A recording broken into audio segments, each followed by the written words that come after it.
Oh, when you join a networking group, one of the great things about it, or one of the things that happens in them, is and each group will call it something different: coaching, one-to-one sessions. I forget what some of the other ones call them.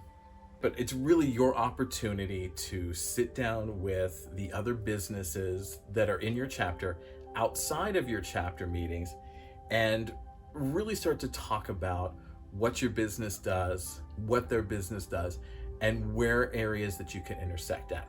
And in most cases, unless it's a power partner situation, in most cases, what is going to happen is you are going to sit down with somebody. They're going to tell you about your business, their business, and you're going to tell them about yours. However, and you're going to do this multiple times throughout your time at the chapter, you will have ample opportunities to sit down and meet with people. And you can do it as much as you want. There's no sort of minimum. It's as much as you want.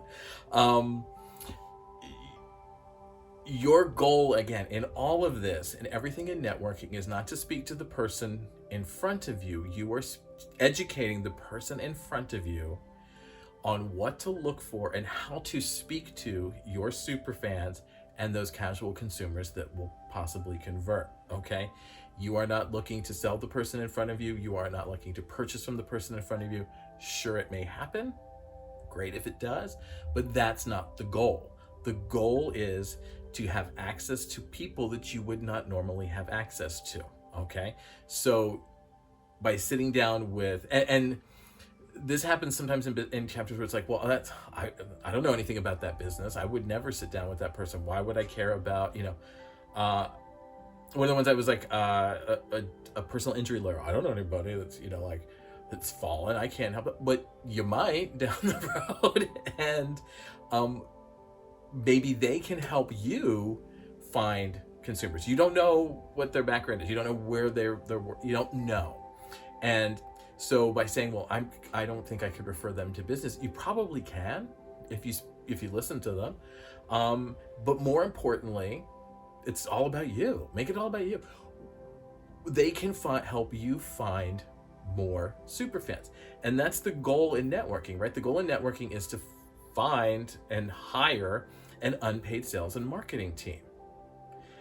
Well, if you had a regular business, if you had a sales and marketing team in your business, you wouldn't ignore a couple of the people.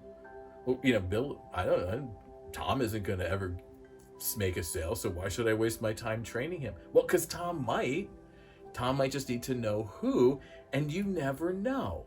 You don't know who Tom knows, okay? So it's all about what's in it for you. Sure, you're going to help them. Sure, you want to look out for them. And you will still do that. You're going to be other people's unpaid sales force, but you're going to train. And if everybody's training each other, you'll have a great networking chapter. You guys will be sharing business like crazy, okay? But it's about training the person in front of you. And so never, ever, ever cut your nose off to spite your face. Just because it's an industry, like I know people like, oh, well, I live in an apartment, so what do I need a realtor for? Well, no, you don't need the realtor, but one of your clients might, one of your friends might, that's the point. It's not about immediate you. It's not about you.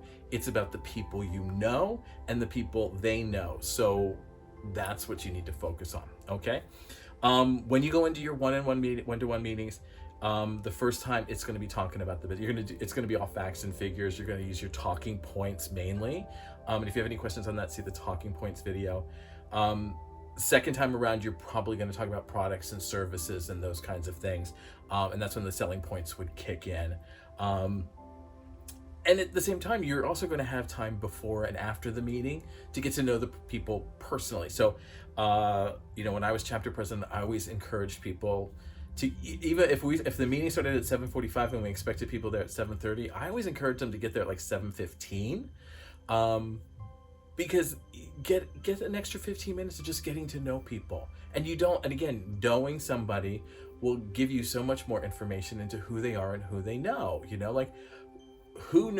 Maybe Tom's cousin coaches the baseball team at your nephew's high school. Okay, so bam, right there, you've got more connections. Start to also build with your one-on-ones personal relationships.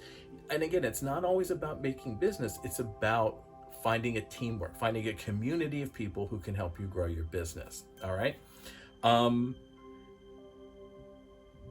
Educate them, but don't inundate them with facts at first. Kind of keep it really casual and brief. Here who I am, what I do, why I do it. Okay. You can get into the hardcore details later. Like, oh, I've been 30 years. I was 30 years in industry, and then I switched over. That's great, but leave some things for the second date. Leave some things for the third date. Don't give it all away on the first date. Like I said, the thing with one-on-ones is, and again, this is the other side of it that becomes very interesting, because we are very busy running our businesses. Okay, we are very busy, especially right now, trying to keep our head above water. And for us to take an hour out here and there to go and sit down with somebody for coffee or something like that seems to us to be not the way we should go, because we're struggling right now. We should double down. However, once again, if this is your unpaid sales and marketing team, spending an hour training that person to help you find more consumers, the consumers who are right for you, the consumers who are going to take action, the consumers who are going to purchase, then taking that hour is a valuable use of your time. Additionally, no one says you have to leave your house. You don't have to leave your desk anymore. You could do a one-on-one in 30 minutes over Zoom or FaceTime or whatever, and have the same effect as being in person. So there are ways to get things done. Maybe you say, okay, well, instead of doing, lunch or coffee for our one-to-one, we're going to get together. Let's grab some dinner. Let's get 2 or 3 of us together. We'll grab some dinner and we'll get to know each other. Okay.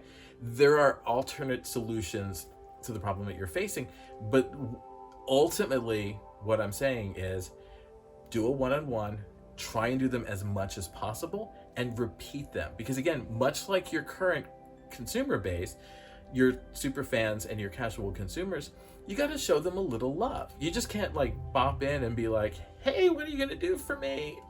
All right, I'll see you in a year. Boom. And expect results. You've got to put in the time and the effort. It's the one I always say is, you can't get the gym bot unless you go to the gym. And if you don't go to the gym, you can't complain you didn't get the gym bot. Okay? Same thing in networking. If you're not willing to put in the work and the time to help and educate your chapter on who's right for you and why, then you can't complain when you get bad referrals. You can't complain when you're not getting the business that you thought you were going to get when you joined the chapter. Okay. So again, as with everything in networking, one-on-ones, the onus is on you to deliver. It is not on the person that you're meeting with to razzle and dazzle you. You need to treat them like any other consumer and razzle dazzle them. Okay. If you are not excited about talking about your business, if you are not passionate about talking about your business, maybe you're in the wrong business. All right. And the funny thing was, I used to always meet people for dinner for one-on-ones sometimes, because it was easier for me in the evening, and I'd be like, hey, let's just grab a burger or something. And I always booked for an hour. I'm like, okay, well, it'll be an hour, half an hour drive, 10-minute walk there, have dinner, finish up, boom. And it was never an hour. We would always be 2 hours, 3 hours sometimes. If there were a couple of us, it would go really long.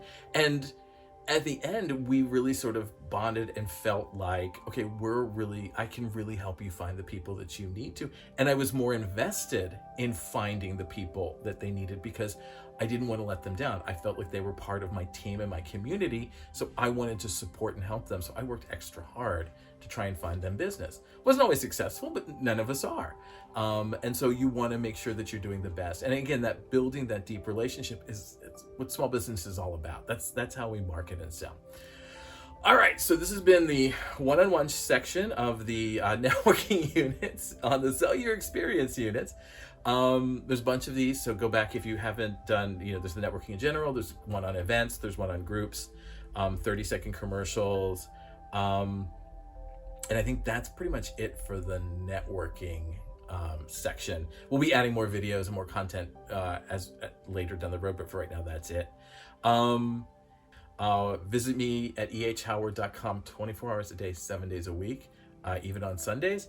always there. It's always open, and you can find information on me, finding your Betty and selling the experience.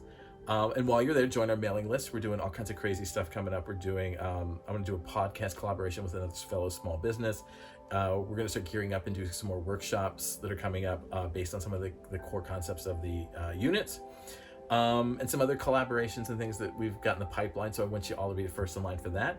And other than that, I will see you in the next video, which is social media. We're going to start talking about social media and the sell the experience and how they connect. All right, I'll see you in the next video.